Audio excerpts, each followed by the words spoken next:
આગળ વધશે ગુજરાત, પરંતુ મહેસાણા ગુજારિયાની શાળાઓનું ઇન્ફ્રાસ્ટ્રક્ચર સારું નહીં હોય તો કેવી રીતે ભણશે ગુજરાત? શાળાઓના ઓરડા જર્જરિત થઈને સિમેન્ટના પતરા તૂટીને પડે તેવી હાલતમાં વાળા ઓરડાઓમાં ભણશે ગુજરાત, તેવો સવાલ થઈ રહ્યો છે.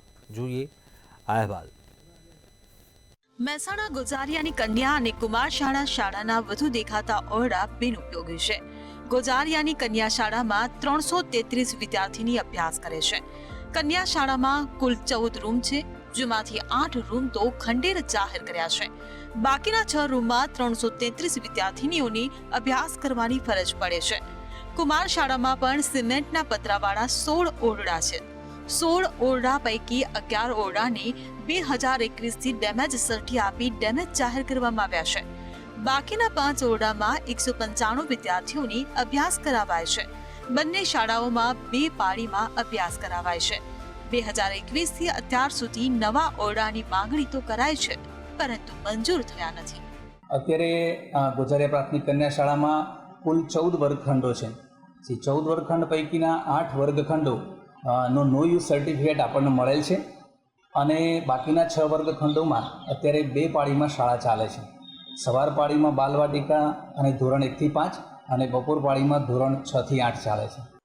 મારા ત્યાં 16 વર્ગખંડો છે, એમાંથી 11 નો યુઝ છે અને 5 યુઝ કરીએ છીએ અમે. અને મારા ત્યાં 2 પાળીમાં શાળા ચાલે છે. 2021થી ડેમેજ સર્ટી અમને મળેલું છે. અને નવા વર્ગખંડો માટે શું? નવા વર્ગખંડો માટે ડીપીઓ સાહેબ જોડે વાતચીત ચાલે છે અને જે રાજ્ય સરકાર તરફથી જે પ્રમાણે કાર્યવાહી થશે એ પ્રમાણે નવા વર્ગખંડો બનાવવામાં આવશે.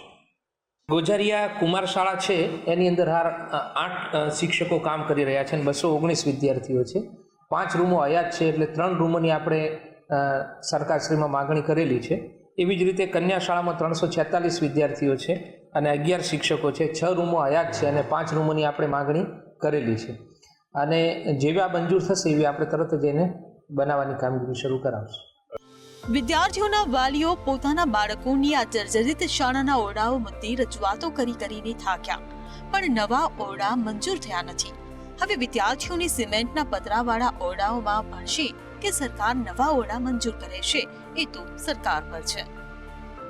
બ્યુરો રિપોર્ટ, મંતવ્ય ન્યૂઝ.